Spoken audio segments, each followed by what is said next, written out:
El instructor Volul Mac llevaba 17 ciclos enseñando en el Centro Galáctico de Integración Juvenil y se enorgullecía de no haber perdido nunca la compostura, ni cuando el pequeño Sori se comió 3 kilos de pasta, ni cuando los gemelos Tentarian descubrieron cómo reconectar los paneles de gravedad, ni siquiera cuando aquel niño Claxon aprendió a gritar a frecuencias que rompían cristales. Pero hoy, las 4 manos de Volulmax temblaban mientras contemplaba la obra de arte de Mika Torres, de 8 años. Se suponía que era un dibujo de la cooperación pacífica entre especies. Esa era la tarea. Los Surflings habían dibujado flores cogidas de la mano. Los Tentarians habían ilustrado una preciosa estación espacial donde todos compartían las comidas. Incluso el gruñón Krell había conseguido hacer un dibujo tosco pero sincero de unos alienígenas jugando juntos a una especie de juego de pelota. Mika Torres, la única niña humana del programa, había dibujado un esquema detallado de lo que parecía ser un vehículo blindado de asalto. Mika, dijo Volulmax, controlando cuidadosamente su voz. Sus 4 ojos parpadearon en secuencia, como solía hacer su especie cuando estaba profundamente confundida. ¿Puedes explicar tu dibujo? La pequeña humana lo miró con sus grandes ojos marrones, que parecían demasiado inocentes para alguien que acababa de etiquetar partes de su dibujo con términos como blindaje reactivo y ametralladora coaxial. Es un tanque, dijo alegremente, como si eso lo explicara todo. Un M1 Abrams. Bueno, técnicamente es más bien un M1A2, porque le he puesto el sistema de imagen térmica mejorado, pero no recuerdo si los faldones laterales eran diferentes, así que lo he adivinado. Las mandíbulas de Volmax chasquearon nerviosamente. ¿Y eso fomenta la cooperación pacífica? ¿Cómo exactamente? Ma ladeó la cabeza, genuinamente desconcertada por su confusión. Bueno, si todo el mundo tiene buenos tanques, nadie quiere luchar porque sería muy caro y complicado. Eso es lo que dice el abuelo. Él estuvo en la batalla de 73 Easting. Dice que una potencia de fuego abrumadora es básicamente una estrategia de paz. ¿La batalla de qué? 73 Easting. Fue en Irak. La primera, no la segunda. O tal vez la tercera. Los humanos han tenido muchas guerras en Irak. He perdido la cuenta. Lo dijo con el mismo tono casual que otro niño podría usar para hablar de los episodios de una serie de dibujos animados. Volmac volvió a mirar el dibujo. Al observarlo más de cerca, se dio cuenta de que también había dibujado vehículos más pequeños alrededor del tanque, cada uno cuidadosamente etiquetado. Vehículo de combate Bradley, helicóptero Apache, un 10 Warthog. Mika, ¿cómo sabes estas cosas? Ella se encogió de hombros. Papá me deja jugar a sus videojuegos y a veces vemos juntos el canal de historia. La semana pasada vimos un documental completo sobre el desarrollo de las tácticas de combate aéreo en la Primera Guerra Mundial. ¿Sabías que los primeros pilotos de combate ni siquiera tenían armas? Simplemente se lanzaban ladrillos unos a otros. Los humanos son geniales. Volulmac sintió un escalofrío recorriendo su columna vertebral principal y luego su columna vertebral secundaria, por si acaso. Esta era la especie que el Consejo había clasificado como categoría 4, inofensiva pero entusiasta. Esta niña pequeña que hablaba de combate aéreo como otros niños, hablaban de sus aperitivos favoritos. Volvió a echar un vistazo a los otros dibujos. Flores cogidas de la mano, estaciones espaciales, juegos de pelota. Luego volvió a mirar el esquema técnico cada vez más detallado de Mika. Voy a tener que hacer una llamada, dijo Volmac en voz baja. De acuerdo, dijo Mika, sacando ya otra hoja de papel. ¿Puedo dibujar un helicóptero ahora? Por favor, no. Ya estaba esbozando las palas del rotor. Esa noche, Volulmac convocó una reunión de emergencia con los demás instructores en la sala de profesores. El consenso fue claro. La niña humana tenía que comprender que la violencia no era un entretenimiento. Tenía que aprender que la guerra era algo serio, trágico y aterrador. Le contaremos las viejas historias, dijo el instructor Krevix, un ser flotante parecido a una medusa que pulsaba con un autoritario color púrpura. Las que provocan pesadillas. Aprenderá a sentir el miedo y el respeto adecuados. Brillante, asintió Volulmac, sintiendo que por fin habían encontrado una solución. Nada traumatiza tanto a los jóvenes como la batalla de la nebulosa carmesí. Reunieron a los niños para la hora del cuento nocturno. Los demás niños abrazaron sus diversos apéndices, listos para la historia. Mika se sentó con las piernas cruzadas en su cojín, con aire interesado. Krevik comenzó la historia, bajando la voz hasta convertirla en un rugido siniestro. Hace mucho tiempo, el Imperio Sorgon sitió la fortaleza del mundo Crandor Prime. 10.000 naves rodeaban el planeta. Los defensores estaban en inferioridad numérica de 51. El asedio duró 3 meses. «Espera, espera, espera», interrumpió Mika, levantando la mano. ¿Tenían los defensores plataformas de defensa orbital? La bioluminiscencia de Krevik parpadeó, confundida. Bueno, sí, tenían 12 estaciones situadas alrededor de la M y aguantaron 3 meses. Mika parecía genuinamente desconcertada. ¿Qué estaban haciendo los Sorgons, tomando descansos para tomar café? Con una superioridad numérica de 50-1, deberían haber abrumado las estaciones en una semana, como máximo. A menos, frunció el ceño pensativa, ¿los Sorgon no coordinaron sus oleadas de ataque? Por favor, dime que no lanzaron naves contra las estaciones una por una, como los malos de las películas de Kung Fu. Un silencio sepulcral llenó la habitación. Lo hicieron, ¿verdad? Mika suspiró. Es una táctica terrible. Mi padre diría que eso es enviar al ejército a la picadora de carne. Hay que concentrar una fuerza abrumadora en un solo punto, establecer la superioridad de fuego y luego aprovechar la brecha. Es algo básico. Volulmax bajó la mirada. Mika, se supone que esta es una historia aterradora sobre los horrores de la guerra. Oh, es horrible. Mika estuvo de acuerdo, pero sobre todo por la incompetencia de los comandantes. Esos pobres soldados Sorgon merecían un mejor liderazgo. Krevik, decidido a salvar la lección, probó con otro relato. Quizás prefieras oír hablar de la gran persecución en la que el comandante Draxis persiguió a la flota enemiga a través de 6 sistemas estelares. ¿A través de 6 sistemas estelares? Mika abrió mucho los ojos. ¿Nadie del bando de Draxus entendía las líneas de suministro? No se puede mantener una fuerza de combate eficaz a esa distancia sin depósitos de suministro establecidos. ¿Cuál era su plan logístico? Por favor, dime que tenía un plan logístico. Él dependía de los suministros capturados al enemigo. Oh, no. Mika se cubrió el rostro con las manos. Esa es una estrategia de guerra de guerrillas. No se puede hacer eso con una flota convencional. Si el enemigo hubiera quemado sus propios suministros antes de retirarse, todo el ejército de Draxus habría muerto de hambre en el espacio. ¿Nadie les enseñó a estas personas sobre la invasión de Napoleón a Rusia? ¿Napoleón qué? Volulmag preguntó débilmente. En ese momento sonó el timbre de la puerta. El comandante Draxus, un veterano de las cartas de batalla que visitaba la estación para una ceremonia militar, se detuvo en la puerta. Sus rasgos reptilianos mostraban lo que podría haber sido curiosidad. «He oído gritos sobre logística», dijo Draxis con voz grave. «¿Quién está dando lecciones a mi antiguo comandante sobre sus fallos tácticos?» Todas las miradas se volvieron hacia Mika, que saludó alegremente. «Hola, soy Ma. No te ofendas por lo que digo de tu comandante, pero la persecución del sexto sistema fue muy arriesgada. Supongo que salió bien. Pero si yo fuera el enemigo, lo habría llevado a una trampa en el cuarto sistema y habría rodeado sus líneas de suministro, que se habían extendido demasiado. Entonces toda su flota habría quedado atrapada entre mi fuerza principal y mis reservas, sin combustible ni comida. Básicamente es lo que les pasó a los alemanes en Stalingrado, excepto que en el espacio». Draxis la miró fijamente durante un largo rato. Luego acercó una silla, con un interés claramente máximo a pesar de sí mismo. «Explícame Stalingrad», dijo. «Vaya», dijo Volmarmak en voz baja. «Allá vamos». El comandante Draxis escuchó durante 20 minutos mientras una niña humana de 8 años le explicaba la guerra urbana, las tácticas de cerco y la pesadilla logística de luchar en el invierno ruso.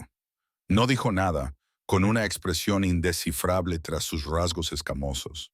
Cuando Mika finalmente terminó con un alegre, y por eso nunca se invade Rusia en invierno, Drexus se quedó en silencio durante otro minuto completo.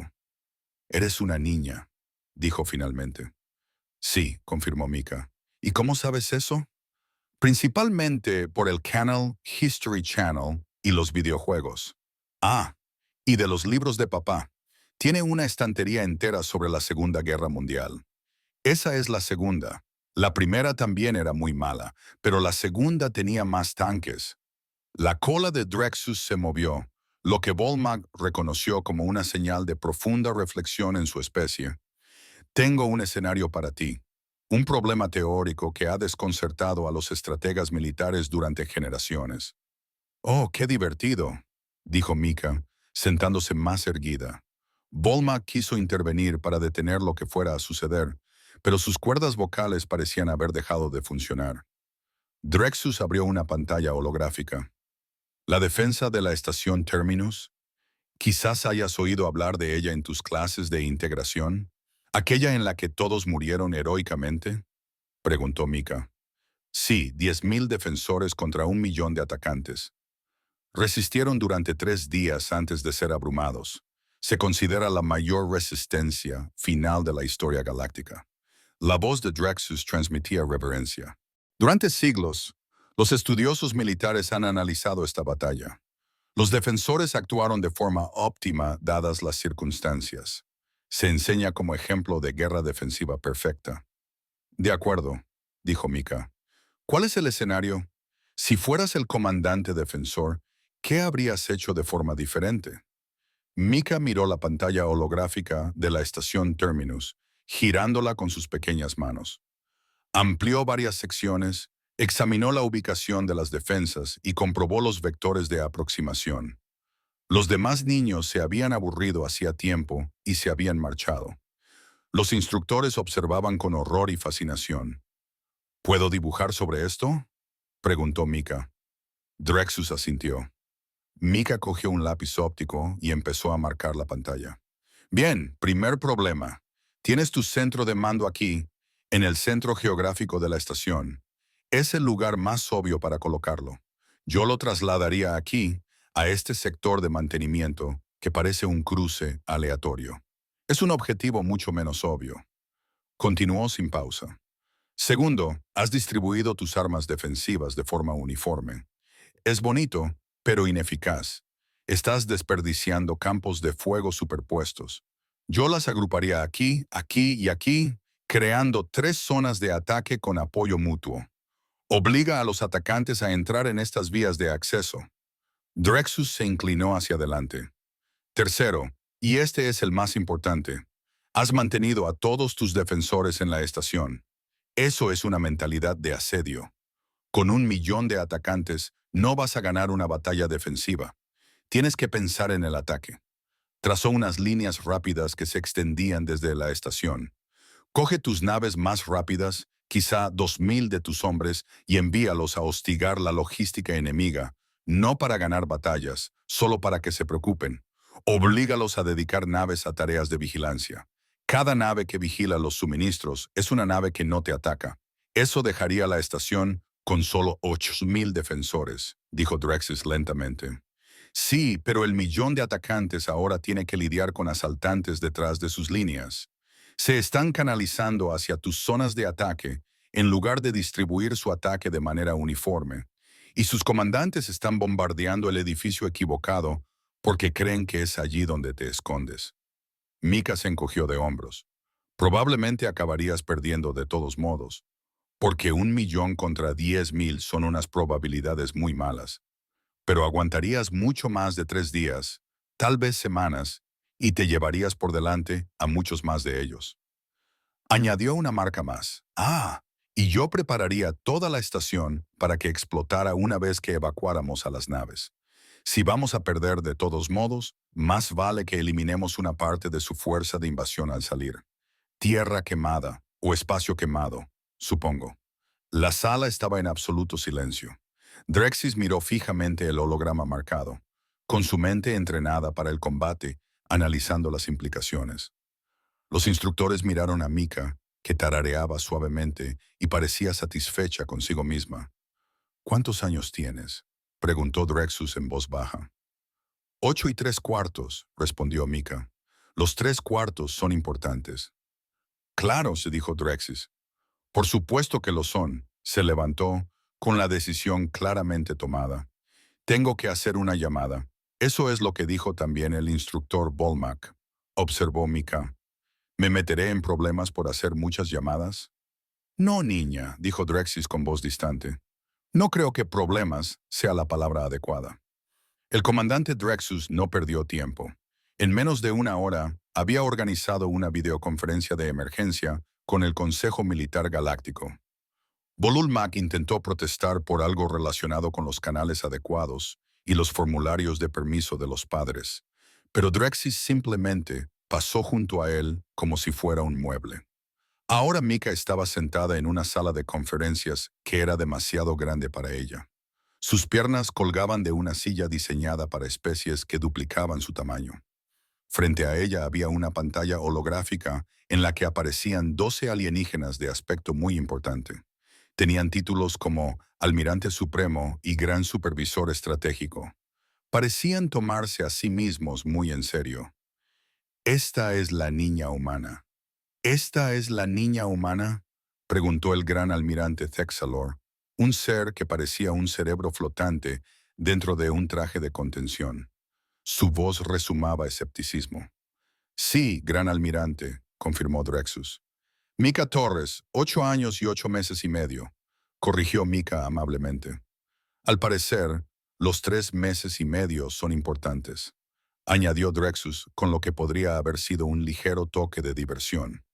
El cerebro de Amile Leyore latía en color púrpura, lo que Volmack reconoció como irritación.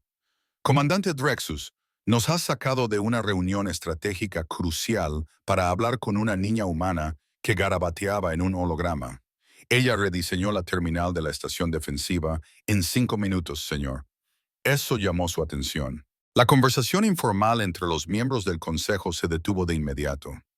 «Imposible», dijo el supervisor estratégico. «Un ser insectoide con demasiados ojos. Ese escenario ha sido analizado por nuestras mejores mentes militares durante 3 siglos. No hay ninguna solución significativamente mejor que la que ejecutó el comandante Wrath». «Muéstrales», dijo Drexis en voz baja. Mika sacó su holograma modificado. Básicamente, el comandante Wrath cometió algunos errores muy comprensibles, pero seguían siendo errores. En primer lugar, la ubicación de su centro de mando era demasiado obvia. Lo moví aquí. Luego, las armas defensivas estaban demasiado dispersas, así que las concentré en zonas de ataque que se apoyaban mutuamente. Pero el verdadero problema era la mentalidad defensiva. No se puede ganar una batalla defensiva en esas condiciones. Por eso recomendé incursiones ofensivas para hostigar la logística enemiga mientras se preparaba la estación para que explotara durante la evacuación. No es una victoria, pero amplía significativamente la defensa e inflige el máximo número de bajas al enemigo. El silencio se prolongó durante unos 10 segundos. «¿Dónde aprendiste tácticas militares?», preguntó Dexel, sin escepticismo en su voz. Ahora parecía preocupado. «Oh, en muchos sitios», respondió Mika alegremente. «Mi padre me deja jugar a sus juegos de estrategia. Total War es mi favorito. He superado la campaña de Waterloo en dificultad legendaria. Esa es muy difícil porque las fuerzas de Napoleón están cansadas y la coalición tiene mejor posicionamiento. Así que hay que ser muy agresivo al principio o se pierde el impulso y te rodean. Guerra total. Clics repetidos lentamente. Este es un programa educativo humano. No, es un juego para divertirse». Mika balanceó las piernas hacia adelante y hacia atrás. «Aunque supongo que también se aprenden cosas, como cómo funcionan las formaciones de picas y por qué las cargas de caballería son malas contra cuadrados de infantería preparados, y la importancia de mantener las alturas y cómo la colocación de la artillería puede decidir una batalla incluso antes de que la infantería entre en combate». La coordinadora estratégica Velm, que había permanecido en silencio hasta ahora, se inclinó hacia adelante. Era un ser elegante de energía pura, crepitante de un poder apenas contenido. Niña, has dicho que tu padre te deja jugar a estos juegos. ¿A qué se dedica tu padre? Conduce un camión, dijo Mika. Transporte de mercancías de larga distancia. Pero antes estaba en el ejército. Hizo 4 misiones en Afganistán antes de que yo naciera. 4 misiones, repitió Belm. Y Afganistán es un país que no existe en la Tierra. Allí hubo una guerra. Bueno, técnicamente varias guerras. Es complicado. Los humanos lo llaman el cementerio de los imperios porque muchos grandes ejércitos intentaron conquistarlo y todos fracasaron. Los británicos, los soviéticos, los estadounidenses. Todos aprendieron que las montañas y la guerra de guerrillas son una combinación realmente mala para las fuerzas convencionales. El cerebro del almirante Thexilor se había vuelto de un amarillo pálido y enfermizo. Tu padre luchó en múltiples campañas militares y ahora conduce un camión. Sí, dice que es más relajante. Además, el sueldo es mejor y nadie le dispara. Mika hizo una pausa pensativa. Bueno, casi nadie. Tuvo ese incidente de ira al volante en Nevada, pero solo fue un arma normal, nada militar. ¿Solo un arma normal? El supervisor Clicks susurró, haciendo clic con las mandíbulas por la agitación. Entonces, ¿tu padre es tu instructor militar? Velmasked claramente intentaba entenderlo. Oh, no, papá no me enseña esas cosas formalmente. Es solo algo de lo que hablamos a veces durante la cena o en los viajes largos en coche. Cuenta historias muy interesantes sobre sus despliegues. El tío Marcus también enseña. Supongo que es instructor del ROC. ¿ROC? Preguntaron varios miembros del consejo al mismo tiempo. Cuerpo de entrenamiento de oficiales de reserva. Es como los humanos entrenan a los oficiales militares en las universidades. El tío Marcus enseña a los universitarios a ser oficiales del ejército. Dice que es como hacer daño a los gatos, excepto que los gatos pueden hacer flexiones. Los miembros del consejo se miraron entre sí con lo que solo podía describirse como un pánico creciente. Y lo que Dexalor dijo con cautela. ¿Y qué hace tu madre? Mamá es enfermera. Era médico de combate en los Marines antes de conocer a papá. No habla mucho de su despliegue, pero tiene historias muy buenas sobre medicina de campo. ¿Sabías que el cuerpo humano puede sobrevivir a lesiones realmente graves si se tratan con la suficiente rapidez? Mamá dice que una vez ayudó a salvar a un chico que recibió metralla en 7 lugares. 7. Y sobrevivió y volvió al servicio 3 meses después. Tu madre también fue militar, dijo Belm sin rodeos. Sí. Y la abuela fue de la Marina, y el abuelo fue del ejército, como papá, y mi tío abuelo fue de la Fuerza Aérea. Ah, y mi primo acaba de alistarse en la Fuerza Espacial. Pero papá dice que eso aún no cuenta, porque se dedican principalmente a cosas relacionadas con los satélites. Mika pensó por un momento. Creo que la tía Sara es la única que no era militar. Ella solo trabaja en un banco. El coordinador estratégico Belm se volvió para mirar directamente al comandante Drexus. ¿Esto es normal para los humanos? Drexus, que había estado haciendo su propia investigación durante la conversación, levantó la vista de su tableta de datos. Su expresión era sombría. He estado revisando la historia militar humana durante los últimos 30 minutos. En los últimos 3.000 años ha habido aproximadamente 268 años de paz total en la Tierra. Eso contando la paz regional, no la global. En cuanto a la paz global real, la cifra es 0 años. 0. Clicks repitió. Sí, señor. Los humanos han estado en estado de guerra continuamente durante toda su historia documentada, y su tecnología bélica ha avanzado en consecuencia. Pasaron de las espadas de bronce a las armas nucleares en aproximadamente 4.000 años. Pasaron del primer avión propulsado a la nave espacial orbital en 66 años. Mika se animó. Oh, ¿te refieres a los hermanos Wright y al Apolo 11? Esa es una de mis líneas temporales favoritas. El ritmo de innovación en la tecnología bélica es realmente impresionante. La Primera Guerra Mundial comenzó con caballos y biplanos y terminó con tanques y bombardeos estratégicos. Los seres humanos se vuelven muy creativos cuando intentan derrotarse unos a otros. La sala del consejo estaba tan silenciosa que se podía oír caer un alfiler en el vacío del espacio. Niña, dijo el almirante Thexior con voz tensa, ¿entiendes que la mayoría de las especies de la comunidad galáctica han vivido en paz durante miles de años? Mika abrió mucho los ojos. Espera, ¿en serio? Pero entonces, ¿cómo probáis vuestro equipo militar, entrenáis a vuestros oficiales o desarrolláis nuevas tácticas?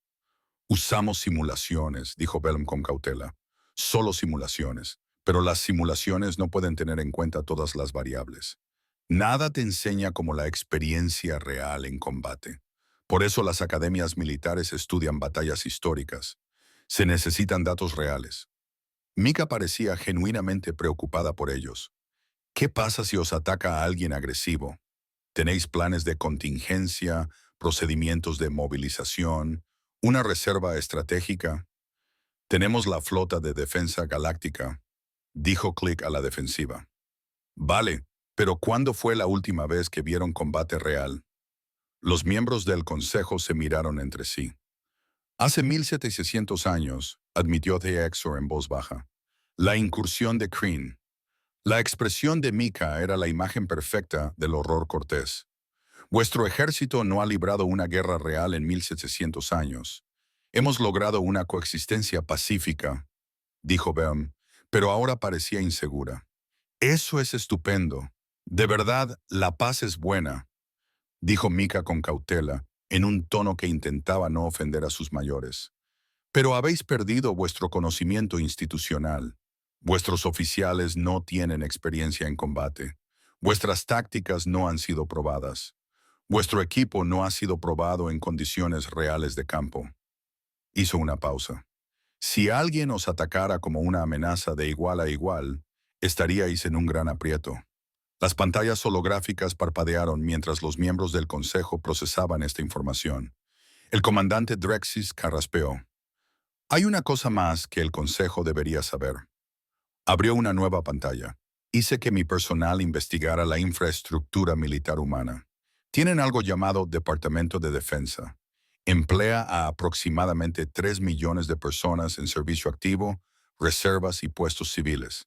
Esto sin contar a los veteranos, que suman decenas de millones. ¿Decenas de millones? La voz de Click se quebró. Sí, señor. Mantienen este ejército en tiempos de paz. Su doctrina militar se basa en algo llamado fuerza abrumadora y operaciones rápidas y decisivas. Planean ganar guerras rápidamente mediante una potencia de fuego y una logística superiores. Drexus hizo una pausa. Su presupuesto militar es mayor que el PIB combinado de la mayoría de las especies espaciales en tiempos de paz. Velm repitió con voz hueca. Sí, señora. Mika levantó la mano. ¿Puedo hacer una pregunta? Por favor, no, dijo Texelor. Ella preguntó de todos modos. ¿Tienen ustedes academias militares como escuelas específicas para entrenar a oficiales militares? Tenemos programas de desarrollo de liderazgo, dijo Click, vacilante.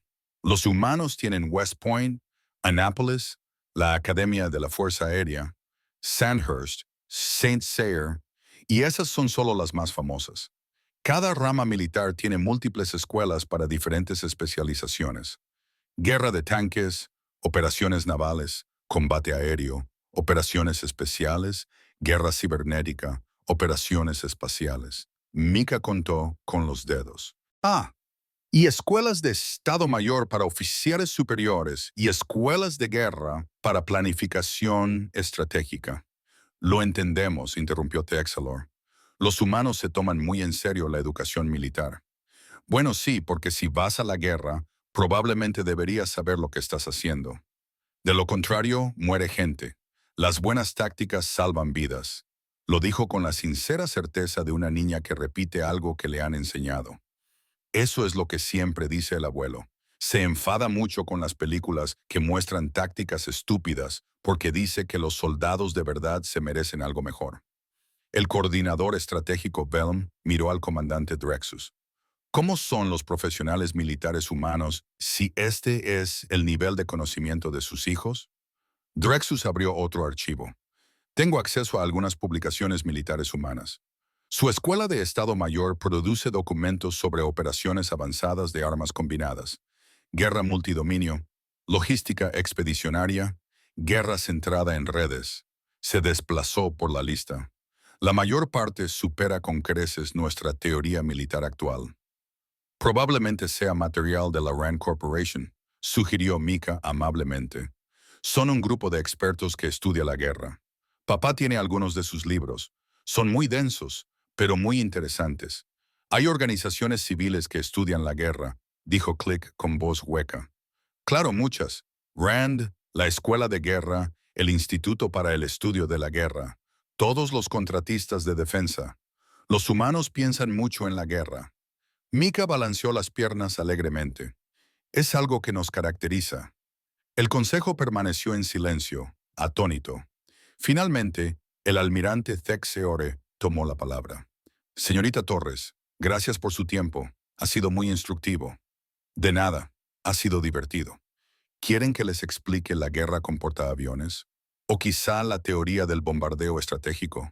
O podría hablarles de las tácticas de armas combinadas y de cómo la infantería, los blindados, la artillería y el apoyo aéreo trabajan juntos para ello. No será necesario, dijo rápidamente Thex Thexelor. El comandante Drexis la acompañará de vuelta a su dormitorio.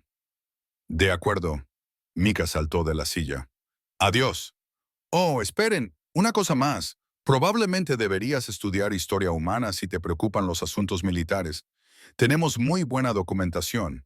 Todo, desde la antigua guerra de asedio hasta las modernas operaciones con drones. Todo está en línea y la mayor parte es gratuito. Lo tendremos en cuenta, dijo Belm con cautela.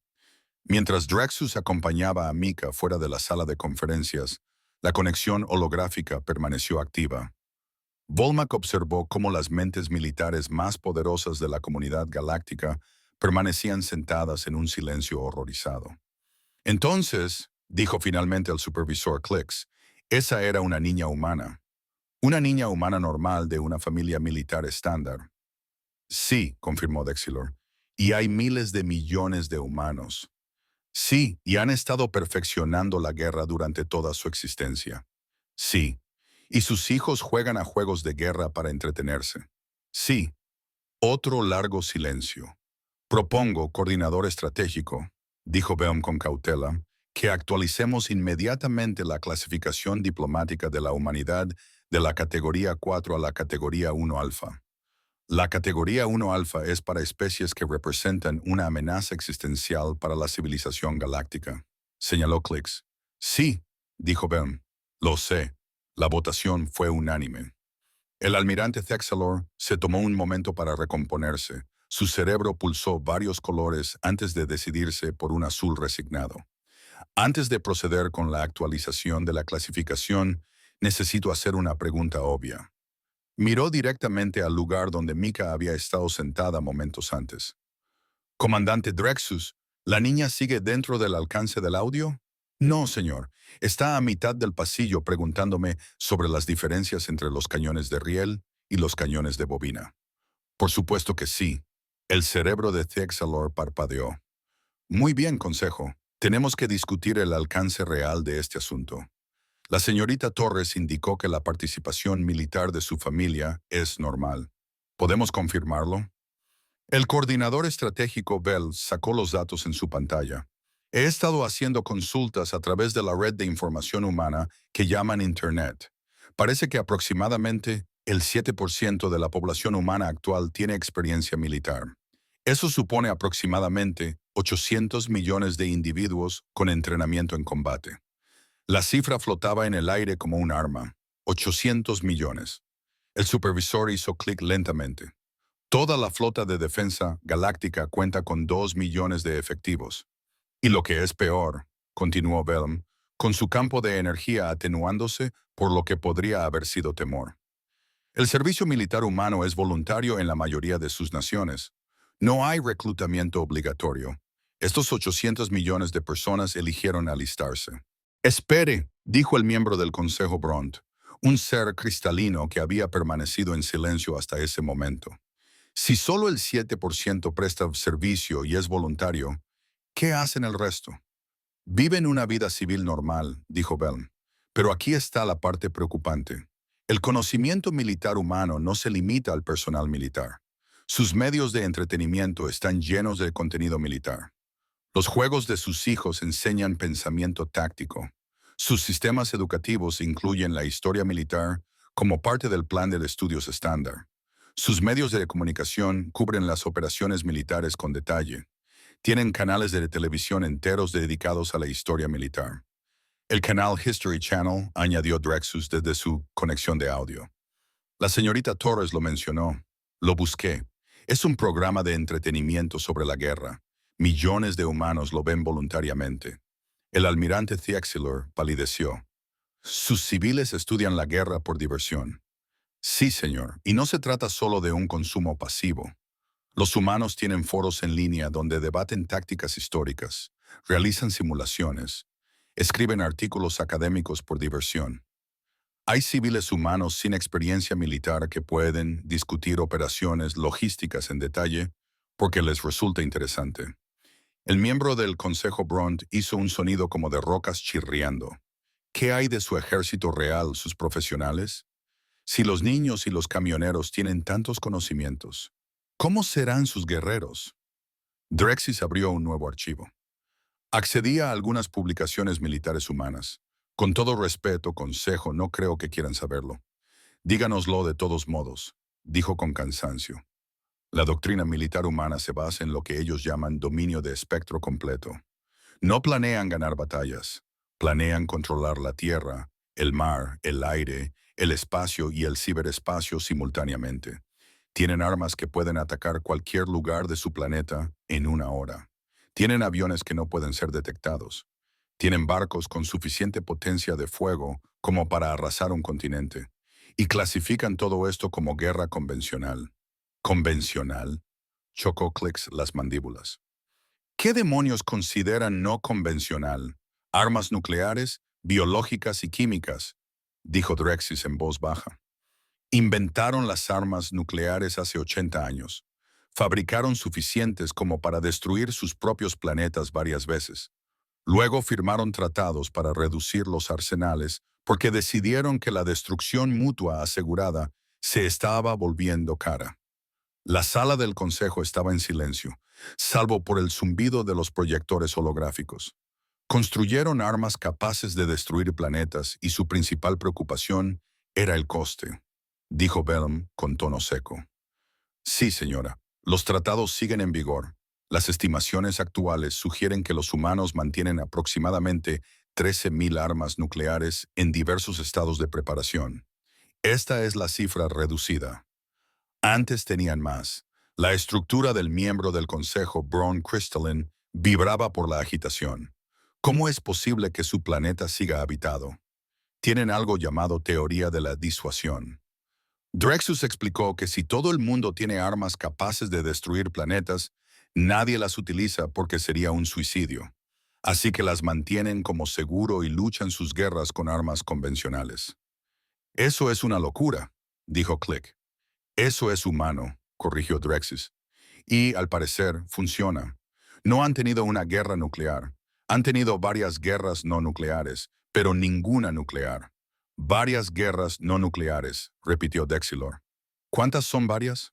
Drexis consultó sus datos. En los últimos 80 años, desde que inventaron las armas nucleares, aproximadamente 160 conflictos armados distintos, que van desde pequeñas disputas regionales hasta guerras convencionales a gran escala. 160 conflictos en 80 años.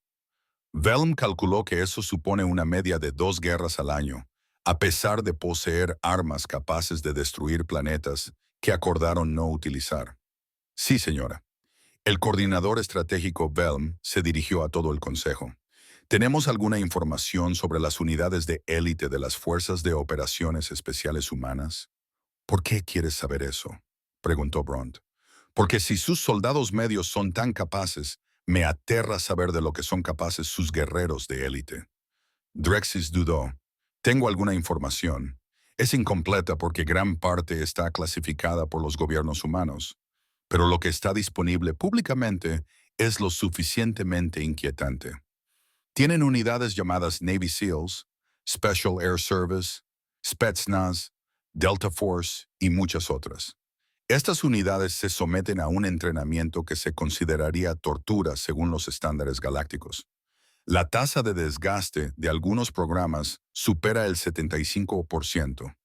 ¿Reprueban a tres cuartas partes de los candidatos?, preguntó Clicks. Sí, señor. Los humanos que aprueban son considerados los individuos más peligrosos de su planeta. Se entrenan durante años en todo, desde combate cuerpo a cuerpo hasta demoliciones, pasando por idiomas y supervivencia en entornos hostiles. Hay casos documentados de pequeños equipos de estos operadores que derrotaron a fuerzas cientos de veces superiores en número. ¿Cómo de pequeños? Normalmente de 6 a 12 individuos. Todo el cuerpo del supervisor Clicks se estremeció. 12 humanos derrotaron a cientos. En un caso documentado, un equipo de 13 humanos contuvo a una fuerza de 3.000 durante 12 horas mientras pedía apoyo aéreo. En otro, un equipo de 6 se infiltró en territorio hostil, recopiló información y se retiró sin ser detectado. Los humanos llaman a esto martes. Tienen un día específico para las misiones suicidas. La voz de Bronze se quebró. No, señor, es una expresión. Significa que es algo rutinario, que ni siquiera merece la pena mencionar. El consejo permaneció en silencio, horrorizado. El almirante Texelor finalmente habló, con voz tensa. ¿Qué pasará si la humanidad decide expandirse agresivamente por el espacio galáctico? Entonces perderemos, dijo Drexis con sencillez. No tenemos tradición militar. Nuestros soldados se entrenan en simulaciones en tiempos de paz. Nuestros oficiales estudian teoría. Nuestras armas están diseñadas para disuadir, no para la guerra. Los humanos llevan 3.000 años luchando continuamente. Cada generación transmite sus conocimientos a la siguiente. Sus tácticas evolucionan constantemente. Su tecnología está diseñada por personas que realmente la utilizan en combate. No tendríamos ninguna posibilidad. Seguro que estás siendo pesimista, protestó Clex semanalmente. ¿Lo soy? Una niña de 8 años rediseñó nuestra batalla defensiva más famosa en 5 minutos. Lo hizo mientras hablaba casualmente de la historia de la humanidad como si fueran cuentos para dormir.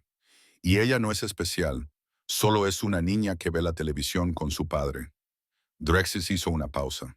Ahora imagina a 10.000 como ella, pero adultos con décadas de experiencia militar y acceso a armas que ni siquiera podemos imaginar. El campo de energía del coordinador estratégico, Velm, pulsaba rápidamente. Tenemos que reclasificar a la humanidad inmediatamente. Nivel de amenaza alfa de categoría 1. Y tenemos que establecer protocolos diplomáticos que garanticen que nunca nos vean como enemigos. De acuerdo. Vexilor dijo. Pero tenemos otro problema. ¿Cómo se lo explicamos a la comunidad galáctica sin causar pánico? Les decimos la verdad. Velm dijo. La humanidad es una especie que ha perfeccionado la guerra como forma de arte. No son hostiles, pero son extremadamente peligrosos. Debemos garantizar unas relaciones excelentes con ellos a toda costa. Protocolos de amistad, añadió Brond. Máxima cooperación, les proporcionaremos todo lo que quieran. Acuerdos comerciales, intercambios culturales, intercambio de tecnología si lo solicitan. Cualquier cosa para mantenerlos contentos. Y nunca, jamás, les daremos una razón para que nos vean como una amenaza. Click dijo con firmeza. La votación fue unánime. Cuando concluyó la reunión del consejo, Drexus recibió una notificación en su comunicador. Era de Ma. Le había enviado una solicitud de videollamada. La aceptó con una sensación de creciente temor. La alegre cara de Mika apareció en la pantalla. Estaba de vuelta en su dormitorio, sentada en su cama con lo que parecía ser una tableta. Hola, comandante Drexis. Gracias por la visita. Tengo una pregunta para mi tarea. Por supuesto, señorita Torres. ¿Qué es? Bueno, se supone que debemos escribir sobre las diferencias culturales entre especies, y estaba hablando con mi padre sobre ello. Él me ayudó con algunos de los conceptos. Levantó la tableta. Papá dice que la mayoría de las especies no enseñan a sus hijos historia militar como lo hacen los humanos. ¿Es eso cierto? Drexis sintió cómo se le helaba la sangre. Sí, eso es cierto. Vale, Papá me ha explicado algunas cosas y ahora tengo una pregunta complementaria. Su expresión era de inocente curiosidad. ¿Qué es un arma termobárica? Detrás de Drexus, a través del canal de comunicación aún activo, oyó al almirante Thexeore emitir un sonido que podría haber sido un gemido. ¿Por qué lo preguntas, Mika? Porque papá mencionó que los humanos las desarrollaron para la guerra urbana, pero luego dijo que debería preguntarle a un experto porque él solo conocía la aplicación sobre el terreno, no la ingeniería. Así que pensé que un comandante militar lo sabría. Sonrió alegremente. Dijo que son muy eficaces contra posiciones fortificadas debido a la mecánica de las ondas de presión. Drexis miró al consejo. Todos los miembros lo miraban con idénticas expresiones de horror. Señorita Torres, dijo con cautela, quizás sea mejor dejar esa conversación para otro momento. Oh, de acuerdo. ¿Podemos hablar de portaaviones en su lugar? Estoy preparando una presentación sobre plataformas móviles de proyección de fuerza y quiero asegurarme de que los detalles son correctos.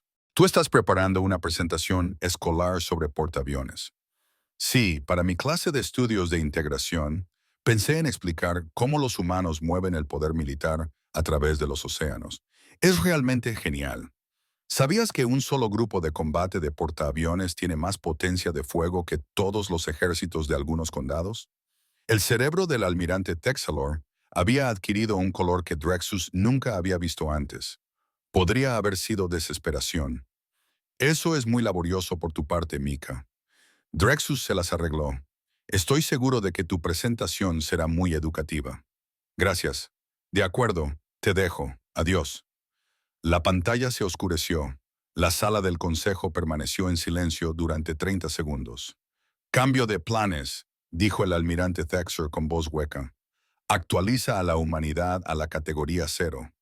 La categoría cero no existe, señaló Clicks. Ahora sí, dijo Thexalor. Significa que no se debe provocar bajo ninguna circunstancia. Marquen su espacio con balizas de advertencia. Establezcan protocolos de amistad.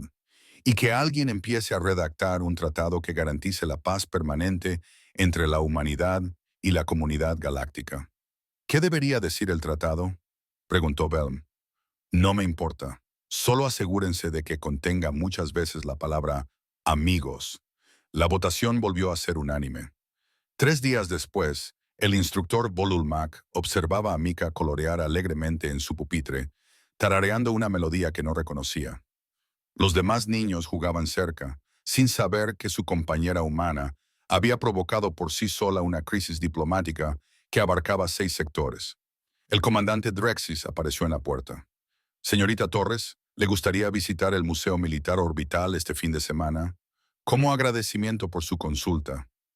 Mika levantó la vista, con los ojos brillantes. ¿De verdad? Suena genial. ¿Tendrán cosas interesantes? ¿Cosas interesantes? Preguntó Drexus con cautela. Sí, ya sabe, las armas y las naves reales. Porque papá dice que la mayoría de los museos no muestran el equipo realmente interesante porque les preocupa dar ideas a la gente. Inclinó la cabeza pensativa. Pero supongo que si usted me invita, probablemente no haya problema. Drexus y Bolulmak intercambiaron miradas. Tendremos una selección completa disponible, dijo Drexis con cuidado. Genial. Mika volvió a colorear y luego se detuvo. Oh, ¿puedo llamar primero a mi papá? Quiero preguntarle algo. Por supuesto, dijo Bolmax, preguntándose qué nuevo horror les esperaba. Mika sacó un pequeño dispositivo de comunicación e inició una videollamada. En la pantalla apareció un hombre de aspecto cansado, sentado en lo que parecía ser la cabina de un vehículo. Hola, cariño, ¿qué tal? Estoy en un descanso entre clases. Hola, papá. Me han invitado a un museo militar, pero primero tengo una pregunta para mis deberes. Dispara. ¿Qué es un arma termobárica? La expresión del hombre no cambió, pero sus ojos se desviaron ligeramente de la cámara, como si estuviera comprobando quién pudiera estar escuchando. Es una pregunta interesante para los deberes, cariño. ¿Quién la hace? Solo yo. El comandante Drexis dijo que lo hablaríamos más tarde, pero quería entenderlo ahora. Su padre se quedó callado un momento. Termobárico significa que utiliza calor y presión. Es para espacios cerrados en los que hay que despejar una estructura sin derribar todo el edificio. Muy eficaz, muy peligroso. No intentes construir uno. Tengo 8 años, papá. No voy a construir bombas. Solo me aseguro, tu profesor está teniendo un ataque de pánico detrás de ti, ¿verdad? Mika se dio la vuelta. Bolulmak tenía efectivamente 3 de sus 4 manos sobre la boca. Ella se volvió. Sí, lo imaginaba. Su padre sonrió levemente. Escucha, pequeña. Quizás deberías moderar la charla militar. Estás asustando a los simpáticos alienígenas. Pero ellos empezaron. Intentaron asustarme con historias de guerra. ¿Y cómo les salió eso? Yo corregí sus tácticas. Su padre se rió, con una risa cálida y sincera. Esa es mi chica. Vale, diviértete en el museo. Te quiero. Yo también te quiero, papá. La llamada terminó. Mika miró a Drexis con expectación. ¿Este fin de semana? Sí, confirmó Drexis. ¿Este fin de semana? Mientras Mika volvía a colorear, Drexis salió al pasillo, donde Volmak lo siguió. ¿Cómo de grave es?, preguntó Volmak en voz baja. El Consejo ha designado el espacio humano como zona de amistad de máxima prioridad. Estamos instalando balizas de advertencia, estableciendo rutas comerciales preferenciales y redactando un tratado de defensa mutua. ¿Tratado de defensa? ¿Nos estamos aliando con ellos? Nos estamos asegurando de que nunca tengan motivos para vernos como enemigos, corrigió Drexis. Hay una diferencia. De vuelta en el aula, el dispositivo de comunicación de Mika sonó con otra llamada entrante. Ella respondió alegremente. Hola, tío Marcus. Hola, alborotadora. Tu padre me ha dicho que estás investigando sobre las armas termobáricas. Sí, para el colegio, ¿verdad? La risa de su tío resonó a través del altavoz. Tu padre también me ha comentado que has rediseñado una famosa batalla alienígena. ¿Es cierto? La estación defensiva Terminus. Tenían una posición defensiva terrible y ninguna estrategia ofensiva. Por supuesto que sí. Escucha, cuando tengas un momento, envíame tu análisis. Parece un buen ejercicio didáctico para mis cadetes. ¿En serio? Genial. Sí. Ah, y pequeña, quizá no menciones la doctrina de armas combinadas a los alienígenas.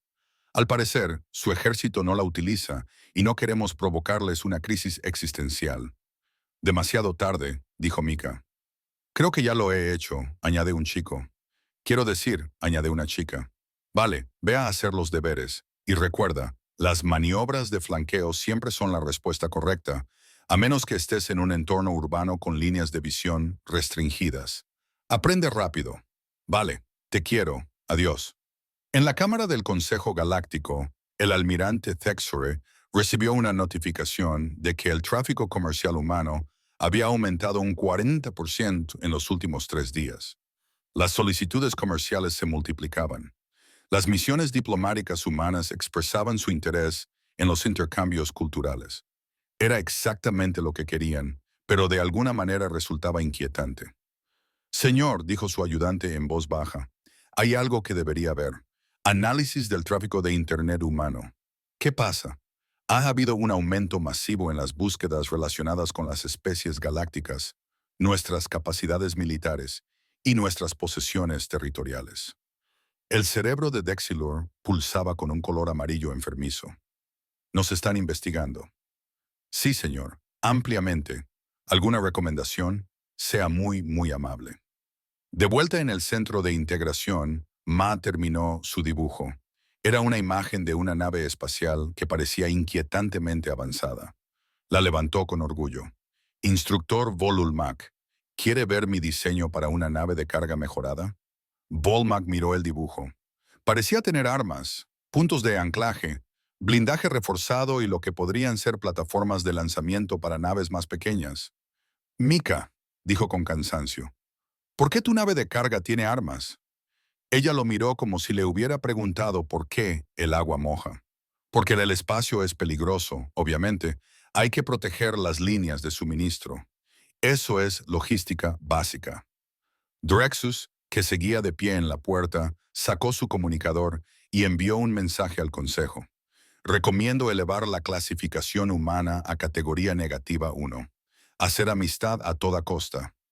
La respuesta fue inmediata y unánime. Aprobado. Mika tarareó alegremente y empezó a dibujar otra nave espacial.